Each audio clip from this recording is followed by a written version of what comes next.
ಸರ್ಕಾರಿ ಯೋಜನೆಯಲ್ಲಿ ಕೋಟಿ ಕೋಟಿ ಹಣ ಲೂಟಿಯಾಗಿದ್ಯಾ ಅನ್ನೋ ಅನುಮಾನ. ಸರ್ಕಾರಿ ಯೋಜನೆಯಲ್ಲಿ ಕೋಟಿ ಕೋಟಿ ಹಣ ಲೂಟಿಯಾಯ್ತಾ? ಕೊಪ್ಪಳದ ಗಂಗಾವತಿಯಲ್ಲಿ ಕಾಮಗಾರಿಯಲ್ಲಿ ವಂಚನೆಯನ್ನ ಎಸಗಲಾಗಿದೆಯಾ?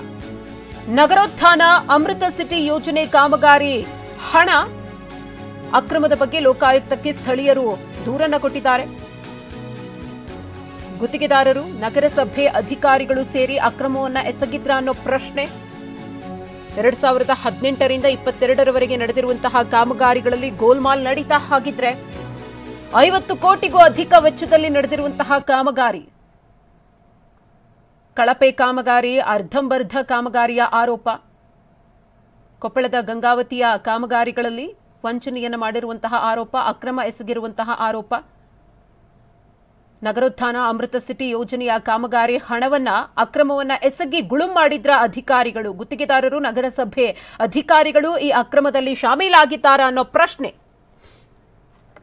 ಇದು ಅಮೃತ ಯೋಜನೆ ಮತ್ತು ನಗರೋತ್ಥಾನ 3ಕ್ಕೆ ಸಂಬಂಧಪಟ್ಟ ಹಾಗೆ ಈ ಹಿಂದೆ 2017ರಿಂದ ಕಾಮಗಾರಿ ಶುರು ಆಗಿದೆ. ಅದರ ಪ್ರಕಾರ ಕಾಮಗಾರಿ ನಡೆದಿದೆ.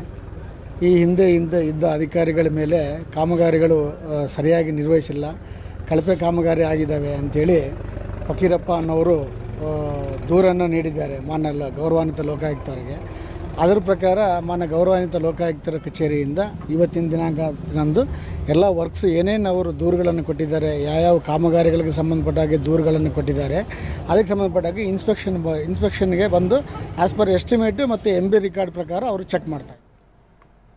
ಈ ಕುರಿತು ಮತ್ತಷ್ಟು ಮಾಹಿತಿಯನ್ನು ಕೊಡ್ತಾರೆ ನಮ್ಮ ಪ್ರತಿನಿಧಿ ಸಂಜಯ್. ಬಹಳ ಗೋಲ್ಮಾಲ್ ನಡೆದಿದೆ, ಅಕ್ರಮ ನಡೆದಿದೆ ಅನ್ನೋ ಆರೋಪವನ್ನು ಸ್ಥಳೀಯರು ಮಾಡಿರುವುದು, ಲೋಕಾಯುಕ್ತಕ್ಕೆ ದೂರನ್ನ ಸಹ ಕೊಟ್ಟಿದ್ದಾರೆ. ಯಾವ್ಯಾವ ಕಾಮಗಾರಿಗಳಲ್ಲಿ ಯಾವ ರೀತಿಯಾಗಿ ಅಕ್ರಮ ನಡೆದಿದೆ ಅನ್ನೋ ಆರೋಪ ಕೇಳಿ ಬಂದಿದೆ, ಯಾರ್ಯಾರು ಶಾಮೀಲಾಗಿದ್ದಾರಂತೆ?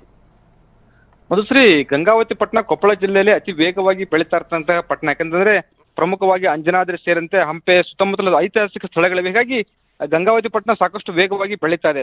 ಈ ಪಟ್ಟಣದ ಅಭಿವೃದ್ಧಿಗೋಸ್ಕರ ಅಮೃತ ಸಿಟಿ ಮತ್ತು ನಗರೋತ್ಥಾನ ಯೋಜನೆ ಅಡಿಯಲ್ಲಿ ಗಂಗಾವತಿ ಪಟ್ಟಣದ ಅಭಿವೃದ್ಧಿಗೋಸ್ಕರ 50 ಕೋಟಿಗಿಂತಲೂ ಹೆಚ್ಚು ಹಣ ಈ ಹಿಂದೆ ಅಂದ್ರೆ 2017ರಿಂದ 2022ರ ಅವಧಿಯಲ್ಲಿ ಬಂದಿತ್ತು. ಆದ್ರೆ ಸರಿಯಾಗಿ ಕಾಮಗಾರಿಯನ್ನ ಮಾಡದಂತಹ ಅಧಿಕಾರಿಗಳು ಮತ್ತು ಗುತ್ತಿಗೆದಾರರು ಸೇರಿಕೊಂಡು ಸಾಕಷ್ಟು ಹಣವನ್ನ ನುಂಗಿ ನೀರು ಕುಡಿದಾರಂತ ಒಂದು ಆರೋಪ ಕೇಳಿ ಬಂದಿರುವಂತದ್ದು. ಪ್ರಮುಖವಾಗಿ ಅಂತಂದ್ರೆ ಸೈಕಲ್ ಟ್ರ್ಯಾಕ್ ಅನ್ನ ಮಾಡಬೇಕಾಗಿತ್ತು, ಅದನ್ನು ಕೂಡ ಸರಿಯಾಗಿ ಮಾಡಿಲ್ಲ. ಮತ್ತು ಈ ರಸ್ತೆ ಪಕ್ಕದಲ್ಲಿ ಫುಟ್ಪಾತ್ಗಳ ನಿರ್ಮಾಣ ಕೂಡ ಮಾಡದೆ ಹಣವನ್ನ ಎತ್ತಿ ಹಾಕಿರುವಂತದ್ದು. ಜೊತೆಗೆ ಏನು ಒಳಚರಂಡಿಗೆ ಸಂಬಂಧಿಸಿದ ಅನೇಕ ಕಡೆ ತಡೆಗೋಡೆಗಳನ್ನ ನಿರ್ಮಾಣ ಮಾಡಬೇಕಾಗಿತ್ತು, ಆದ್ರೆ ನಿಗದಿತ ಎಸ್ಟಿಮೇಟ್ ಪ್ರಕಾರ ತಡೆಗೋಡೆಗಳನ್ನ ನಿರ್ಮಾಣ ಮಾಡದೇ ಇರುವಂತದ್ದು. ಜೊತೆಗೆ ಅಂತಂದ್ರೆ ಅನೇಕ ಕಾಮಗಾರಿಗಳನ್ನ ಎಸ್ಟಿಮೇಟ್ ಪ್ರಕಾರ ಮಾಡದೆ ಸಾಕಷ್ಟು ಕೋಟ್ಯಾಂತರ ರೂಪಾಯಿ ಹಣವನ್ನ ನುಂಗಿ ನೀರು ಕುಡಿದ್ದಾರೆ ಅಂತೇಳಿ ಸ್ಥಳೀಯರು ಆರೋಪವನ್ನ ಮಾಡ್ತಾ ಇರುವಂತದ್ದು. ಈ ಒಂದು ನಗರೋತ್ಥಾನ ಮತ್ತು ಅಮೃತ ಸಿಟಿ ಯೋಜನೆಯಲ್ಲಿ ಈ ಹಿಂದೆ 2017ರಿಂದ 2022ರ ಅವಧಿಯಲ್ಲಿ ನಗರಸಭೆಯಂತ ಪ್ರಮುಖ ಕಮಿಷನರ್, ಎಕ್ಸಿಕ್ಯೂಟಿವ್ ಇಂಜಿನಿಯರ್ಗಳು ಮತ್ತು ಅನೇಕ ಅಧಿಕಾರಿಗಳು ಈ ಒಂದು ಅಕ್ರಮದಲ್ಲಿ ಭಾಗಿಯಾಗಿರುವಂತದ್ದು. ಜೊತೆಗೆ ಯಾರೆಲ್ಲ ಈ ಟೆಂಡರ್ಗಳನ್ನ ಪಡೆದು ಕಾಮಗಾರಿಯನ್ನ ಮಾಡಿದರೆ ಅವರೆಲ್ಲರೂ ಕೂಡ ಅಕ್ರಮ ಮಾಡಿದ್ದಾರೆ ಅಂತ ಅನೇಕರು ಈ ಬಗ್ಗೆ ಲೋಕಾಯುಕ್ತಕ್ಕೆ ದೂರನ್ನ ಕೂಡ ಸಲ್ಲಿಸಿದ್ರು. ದೂರಿನ ಹಿನ್ನೆಲೆಯಲ್ಲಿ ಈಗ ಲೋಕಾಯುಕ್ತ ಅಧಿಕಾರಿಗಳು ತಂಡ ಏನು ಗಂಗಾವತಿ ಪಟ್ಟಣಕ್ಕೆ ಆಗಮಿಸಿ ಪರಿಶೀಲನೆ ಕೂಡ ನಡೆಸಿರುವಂತದ್ದು.